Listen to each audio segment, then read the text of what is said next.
couldn't be more thrilled to have Cory, senator from New Jersey. Not my hometown, but I went to college in New Jersey, and I lived pretty darn close as a New York City guy. You live 12 miles apart, man. 12 miles apart. Yeah. And Cory, to his credit, when I first met him, he ran for mayor against a kind of famous Newark stalwart, almost the Marion Barry of Newark, Sharp James. An entrenched machine. And he got close. And what impressed me about Cory was after he lost, he didn't cry. Well, he might have cried a little bit. But he moved into the community and has stayed there ever since. And Newark at that point, Newark's becoming a much nicer city, but it's still not an easy city. But at that point, it was a lot less nice. And, Cory didn't live on the nicest block in Newark either. And so he's been there for, 30 years? Almost. And so... Well, I'm grateful for you. I just want to say, folks don't know you. They may know you through this lens. But you and I bonded early on because of your passion to tear down this mass incarceration, criminal injustice reality that we were living in America, where we're the land of the free. Only 5% of the world's population, but we were, 1 out of every 3 incarcerated women on the planet Earth lives in our country. And we do things to people in prison that other countries consider human rights violations, children in solitary confinement, shackling pregnant women when they're giving birth. And you're just one of the guys that I've seen dedicating your time, energy, resources towards dealing with ending mass incarceration. And for that and many other reasons, you have just have my friendship, my loyalty, and my admiration. Well, thank you. And now we're talking Bitcoin or crypto. Yes. And we're talking crypto in underserved communities, crypto as a means to shift the paradigm that seems stuck in America, right? We started with the stat that, we have 13% of this country is black and they control less than 2% of the wealth. And that's about the same number, or even lower than it was in 1968. And so we got to do something different. This might be something to help. How do you see this whole space from the big picture? Right. So I see it as hopeful and promising, but with no certainty. I tell people all the time, there were spaces in which I was very hopeful about the democratizing force that they could have, and then I've seen the exact opposite happen. One example of that is the marijuana industry, which has incarcerated, again, millions of Americans. Many are carrying criminal convictions for doing things that 2 of the last 3 presidents, I think, have admitted to doing.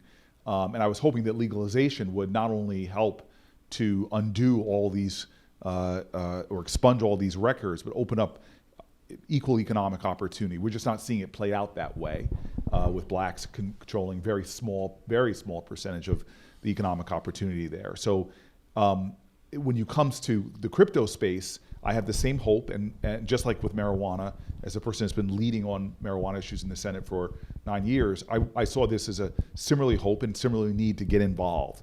And so let's just be clear that we know, and you just said with some of the data, that disadvantaged communities have really, when it comes to wealth creation, the history of this country from the GI Bill, Social Security, I can go through all the things that help to open up pathways to the middle class. Black and brown communities often have been systematically and deliberately excluded from these opportunities, from redlining to even practices with agricultural loans, who was allowed to have access to capital, who wasn't. And so in my community, I live, as was said, and I'm the only senator, I think, that lives in a black and brown low-income community. I see how these large financial institutions really take advantage of our communities, whether it's all these banking fees that are heaped upon folks, whether it's all the people who are trying to seduce folks into payday lending, into rapid refunds, check cashing, and all of these things make financial distress, as James Baldwin once said. Anyone who's been poor knows how incredibly expensive it is to be poor. And so for me, the blockchain technology, let's leave the digital assets aside for a second, it got me very excited. Web 3.0 has me really hopeful that this could help to disrupt, to decentralize, to empower individual Americans in ways financially that we haven't seen. And the incredible person who sat in this seat, I'm not sure if I'm worthy to sit here after her, who was just talking about it in terms of challenges internationally. We know already that people are using blockchain and digital assets to disintermediate people who are doing money transfers back to their country. Point of sale, the credit card swipe fees. We're seeing small businesses and entrepreneurs find ways to get around these things. And so my whole area is I have a lot of hope, but that's not enough. I think hope without work has led to a lot of despair. And so I'm trying to figure out ways of getting into this space to try to preserve the powerfully democratizing elements that can really help communities thrive and control against what we're already seeing is people who want to exploit folks or there's no consumer protections in place or other games that I think are being played that limit it. So I see a future that is definitely going to be Web3, that blockchain. I'm not sure what's going to happen with the first wave of crypto assets. It reminds me of the Web 1, where we had you and I were about the same age. I see all these .com companies blow up and then explode. But later on, suddenly we're seeing those same ideas flourish, but just in different ways. And I think that's going to be similar to this. We've seen Terra come up and then explode, but some of the basic core ideas are still powerful. We're just going to have to see where they play out. What my fear is, as my final point, my fear is that government will get it wrong and over-regulate or not create clear a framework that to allow innovation to thrive. And I've seen too much of that in my short time in the Senate, where government has not moved at the speed of innovation or not helped nascent technologies to thrive like they did with mainframes, satellite technology, sat-nav, jet engine. There was a more government leaning in, working with innovators to create new possibilities. But recently I've seen some bad cases where that hasn't been the case, and this could be one. Yeah, and what makes it complicated is we do need some regulation. We do need some consumer protection. Right? I stood on stage after stage and looked at the crypto community as the oldest guy in the whole space, or at least one of the oldest guys, and said, "We're not old, though." I know. I identify as Gen Z, by the way. Right. And by the way, if you come to the Senate, you'd be really young for a senator. And I would say we need to self-regulate, or they're going to regulate us. And we did a really shitty job of self-regulating. You look at companies like Celsius. When I said what I would do to the CEO, my daughter told me that was toxic masculinity. And so we're in this point where Congress and the agencies are working on a regulatory framework, which I don't think is terrible. What I worry about, and I see it already with my own company, right? We get an inquiry from the SEC. You think it's a Wells notice, which makes your heart stop because a Wells notice is you've done something wrong. And it's not. It's just an inquiry where they want to look through every last part of your business in what I call a fishing expedition. And it will probably cost us $1.5 million in legal fees. And so if you're a small company, there's no way you're even a medium-sized company, you got an extra $1.5 million lying around to pay legal fees on a fishing expedition. Forget the enforcement of lots of just simpler regulation in small companies. And so what worries me is it's hard to have a carve-out for the small businesses. Many who are represented here, guys who are getting started in new businesses. We've got a tax regime that's completely unclear, accounting principles that are unclear. And so that's my big worry, is that you guys with good intentions are going to cut out half the people that you want to help. Right, and that's my concern, obviously, as well. I come at crypto not to help friends of mine who have wealth get more wealth. I come at crypto with a lens of the community in which I live, which is how do we create a regulatory framework that is empowering to small businesses, empowering to individual consumers, and creates more pathways to prosperity. And so, I could give you so many industries in just a short 9 years. I've watched the government over-regulate. The drone industry is a great example, where other countries were doing all this drone innovation, using drones to fix poles, survey mines. We weren't issuing any licenses whatsoever. We're overprotecting, overcautious. And I said to the head of the FAA in a hearing, I said, look, if you were around during the time of Orville and Wilbur Wright, we would have never gotten the plane industry off of the ground.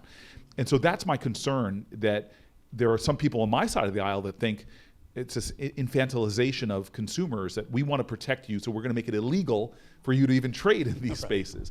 So these are the things that that I'm very concerned with. And to take a Web3, which is so much in its infancy, and to regulate it wrong, does what happened with the bad regulation in nuclear industry, for example, is it took the best nuclear engineers and had them start to leave our country so that they can do the next generation nuclear reactors, which are out of science fiction, don't have the danger that the current one was. And so here in this industry, if we regulate wrong, we're going to move. We already have. Yeah.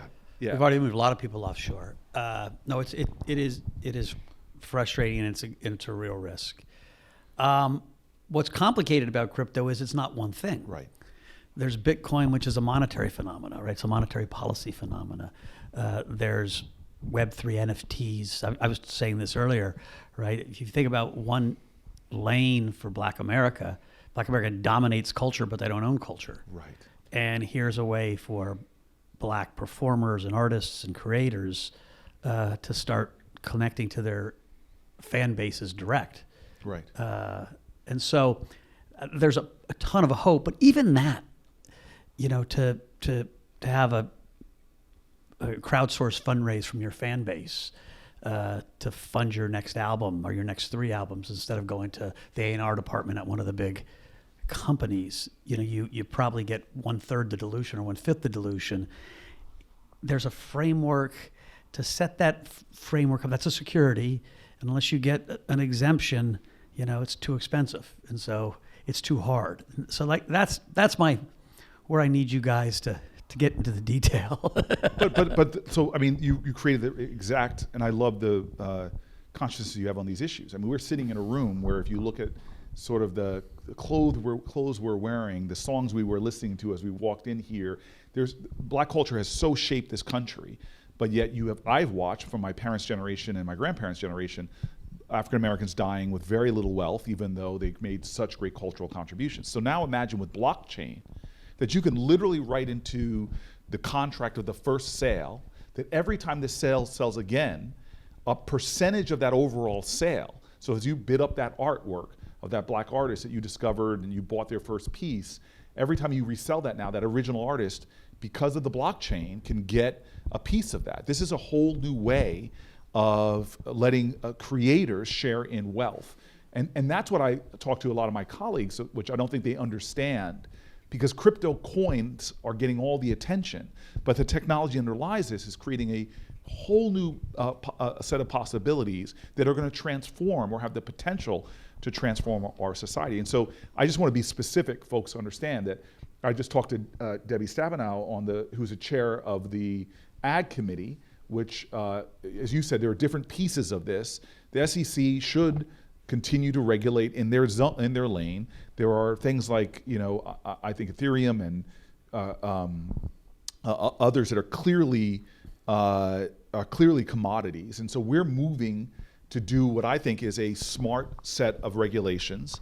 I'm hoping we can get the bill out of committee in this Congress and maybe get it voted in the lame duck, that would create some really clear rules for the road and then do some other things. So one of the things I put into it specifically was to study how disadvantaged communities are impacted so we can better have learning going on to affect future policies. Not only on the protective side, consumer protection, which is critical, but again, how do we protect a fair playing field with expanding opportunity? It was interesting. We had 2 speakers earlier. They're still here. The Black Bitcoin Billionaires is their club. Bitcoin Zay and... Oh, they're here. Right.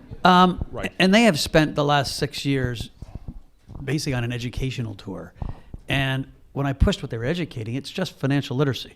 It's monetary policy. It's how money works. And so a little shout out to them. But part of the opportunity set that comes from advancing a new technology to people, and kids like it, is to piece that education side to it so they know what they're doing. They know why. Like, if you study and understand why people care about Bitcoin, you get really angry when Congress spends too much money. Right. But my mother, like most people don't understand the relationship between Congress spending too much money and their purchasing power. And so there's a little Trojan horse piece to crypto education or financial education that those guys, opened my eyes to. Look, so again, I was led a city that was 80 to 90% Black and Latino, and we did a lot. We tried to set up financial empowerment centers, and the average person that would come in would walk out with 10% more income, because often the poverty is a poverty of information and access. And when you start to help people get the information they need, I mean, I know, again, I'm not excluding other communities, from the Irish communities to the Chinese communities, but the Black community has centuries of experience of making a lot out of nothing, of being innovative. Making nothing out of a lot. Creating treasure out of the trash that they were given. So some of the greatest innovation I've seen is in my neighborhood, of people who find a way out of no way. And if they were given the same kind of access over the centuries, and over this last century, it's just painful to see every time you had Black wealth. Well, you get bombed in Tulsa when you have a thriving business community. When you start accumulating Black political power, you bring on the greatest period of domestic terrorism in the United States history, which is that period after Reconstruction falls, when bills are designed that created the greatest expansion of middle class in our country's history, which was from 1947 to 1970.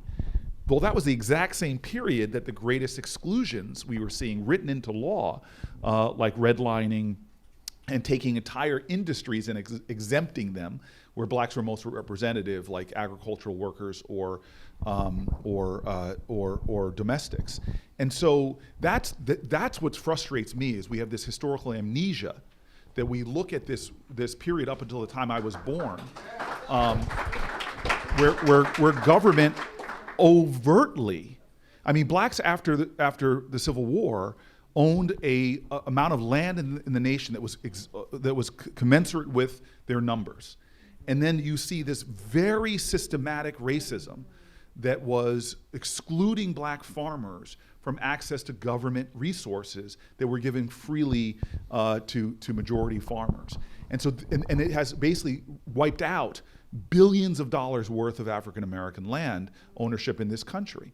And so that's why there's a great saying, Mike, you may have heard of, it can't be about us without us. And so what I've seen in the Senate in the short time I've been here, most people don't know this, I'm only the fourth Black person popularly elected to the United States Senate. Before me, some guy with a funny name. Before him, it was Carol Moseley Braun. Before him, it was Edmund Brooks. So I get to the Senate, and it's the least diverse place I've ever worked. I mean, I'm talking about even in private sector law firm experiences I had. I just couldn't believe it. I poked my head into the Judiciary Committee. It's all white senators, with behind them all white staffers. And this is the committee that you and I know is dealing with some of the most consequential taking of liberty there is. And so I just started calling questions that this is why diversity matters. It's because we have different life experiences. And often a sister on the committee now, I've served with Kamala Harris now and with Mazie Hirono, they just are asking questions that the brothers often don't think to ask because we don't have that life question. So I get down there and I ask a question. You know this. Who is managing the pensions? Billionaires are created regularly because of pension fund management. And these are the biggest pensions in our country, hundreds of billions of dollars. Now, red states and blue states have, from Texas to New York, they have about 10% of their, 5 to 10% of their pensions are being managed by emerging managers who, according to Barclays, I can show you lots of studies, get better returns than the big folks. So I just call the question, new senator, what percentage of our pensions, hundreds of billions of dollars paid in by women and minorities, is being managed by anybody who's a woman-run business or a minority business? And the answer was, 2013, not $1, zero. And so for me, when the new wave is coming, who's at the table when we're setting the rules? One of the things Chuck Schumer did that I appreciate, and Brian Schatz, the senator from Hawaii, we went to him and said, Democratic senators have staffs that don't reflect their states. And I believe in hiring the best people, but I don't want to tell senators who to hire, but let's just do what I want to do in this space. Create more transparency. Force every Democratic senator, by the rules of our caucus, to publish the diversity statistics of their staffs. And so two things interesting happened. Well, three things. One is that Schumer got a lot of pushback by senators who were embarrassed by the fact that they represented diverse states but didn't have diverse staffs. But the second thing that happened is every year that we've been doing this, the number of women on Senate staffs, the number of minorities on Senate staffs, the number of women and minority in positions of power on Senate staffs has gone up. But the most important thing that I've heard as a result of that, because having a rainbow is not enough for me. It's what does it do to actual policy? Does it make us a better country? Now, McKinsey and Harvard Business School show that diverse businesses do better than non-diverse businesses. But the government, so this is what happened that was most effective to me, is that senators started telling me, including Chuck Schumer, that they started supporting legislation they weren't supporting before because sitting with their staffers, they learned from them of why these things are important. So here is a nascent space, and you have very powerful people trying to shape this space. And where are the authentic voices of diversity that can help this space be better, more creative, more innovative? They've got to be at the table trying to shape it. And so for me, as now getting this rare privilege, very rare privilege of being a black United States senator, I want to make sure that communities of color are really making sure that since up until 1970, written into our laws, was racially discriminatory policy that undermined the economic strength and fairness that communities of color were experiencing. I just want to make sure the laws we're writing now are not doubling down on the things that have made our society more unequal. And by the way, it doesn't just help minorities. Creating more wealth has a multiplier effect that makes us all as a country. And the example I'll give, and this is my last step out of the field of crypto, is just the child tax credit. People don't realize one of the best government dollars you can spend is getting a kid above the poverty line. Every dollar you spend saves our economy, returns to our economy about $7. Why? Well, we know that kids under the poverty line do worse in school. They have higher medical costs. They have lower lifetime productivity. We need to be empowering each other so that we can better compete globally. And when we get regulation wrong and we drive resources overseas, innovation overseas, hell, not letting people stay after their student visas expired here, all of these things hurt our country. But what's hurting our country the most is that we've created such a jaggedly divided society of haves and have-nots and not found a way to democratize, not result. I don't want equality in result. I want equality in opportunity in a level playing field. All right. So, Cory, this is a complicated question. So, crypto's energy came from young people, and it came from people that looked up at the people that were in charge and said, I don't trust that there'll be enough money when I'm 40 years old to invest. And we look at a budget deficit going to the debt service cost next year should go up to $1 trillion with 5% interest rates.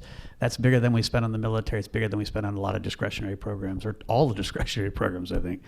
And so Satoshi wrote this white paper because he said how populism is coming, and young people are the energy of the crypto revolution. There's a few old guys like me, but mostly it's Gen Z and millennials. You look at your peers, and you're young, and we're Gen X. I'm actually 31 days a baby boomer, but I don't like to admit it.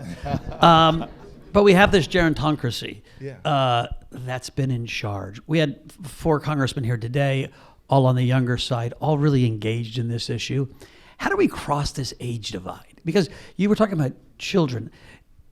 35 years ago, when I graduated from college, 17% of American seniors and 17% of American children lived under the poverty line. Today, 17% of children still live under the poverty line, yet only 3 or 4% of seniors live under the poverty line, right?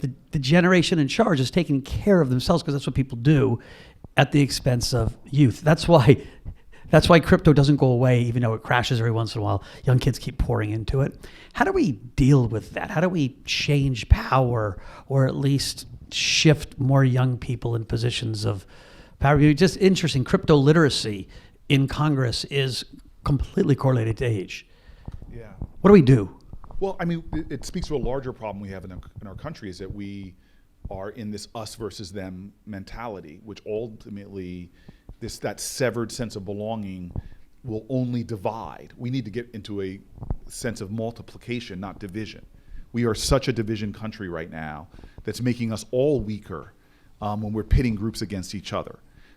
Our seniors, the retiring baby boomers right now, are in crisis because the younger generation is not, a few things. Number one, is not going to have the kind of earning power saddled by student debt. There's a lot of things that they're facing that's going to make it a lot harder to support a government that's spending so heavily on our senior citizens. And so when everybody's upset, if you're like a 70-year-old person, I paid my student debt, why is Biden relieving student debt? Well, when you went to college, a Pell Grant covered like 80% of your costs. Now students are going to college and it's barely 10, 15, 20%. And so the game has changed, but it's not us versus them. If our economy if we are in a global knowledge-based economy, the most valuable natural resource a country has is the genius of its children. And so that's one, the whole framing that we do in this country, left, right, urban, rural, it just is so destructive. We are all in this together. Second, we all have to recognize what a great African-American female writer said: the most common way you give up your power is not realizing you have it in the first place. And there are too many people of all ages surrendering to cynicism about politics and divorcing themselves from the world, which is exactly what people who want to hoard power want you to do. And so I'm sorry, when young people vote and engage in the system and organize and utilize their power, it has a transformative impact on public policy. And so I often meet young folk who are showing me that, they remember that change doesn't come from Washington, it comes to Washington. I'm a United States Senator because there were a whole bunch of young folk who said we need a Voting Rights Act. And they marched, protested, mobilized, organized. They took power and Washington followed. Right now, more than ever, we need young people to say, wait a minute, Cory, you may not be alive 50 years from now, especially as low life expectancy black men have. He's been exercising every day. I exercise. I'm a vegan. I'm doing everything I can to be around here. Get on his Instagram. You get a little inspirational message every day. Please follow me if you want some. It's a lot of face. He gives you a lot of face. Too much face. Don't go there for the beauty. Go there for the message. Right now, we have to understand when young people speak, they move legislation. The kids coming out of Parkland, the kids who joined the protests from urban areas on gun, that's a reason why we got our first gun bill in 30 years, but that's not the only bill we got done. Laws were changed all around the country by activist young people. The climate movement is being moved and driven by activist young folks. So what I'm saying is that more than ever, we just need people to say, I'm an individual, but I have power, and I'm going to use that power not just in the private digital asset space. I want you to get your resource. I want you to create generational wealth. But understand that if you divorce yourself from this space, the space will be corrupted. And we know this because I was up on top of crypto, but I called you when you were over in Europe when late at night something was about to fly through the Senate that would have had a severe impact on this space. And because people were saying that what happens in Washington is not important, doesn't affect my life. Well, as a guy who sits there every day, I see things happening every single day that most people don't know about that affect your lives. Hell, I just cut my cable And I saw what cable companies were able to do coming to Washington. Not only they're going to charge you for the cable, but cable companies now, because of what we did, can take your data and monetize it and sell it. You don't control your viewing data. I could go through literally 100 things in the last year alone that have deep impact on your everyday life, but people think politics doesn't matter. Guys, hopefully one day we call him President Booker, but right now, Senator Booker. Cory, thanks so much. Thank you. It's a great honor to have you guys here. It's so good to be here. And thank you. And the crypto billionaires, let's talk to them. Yeah. They're going to help fundraise they're going to help fund the president.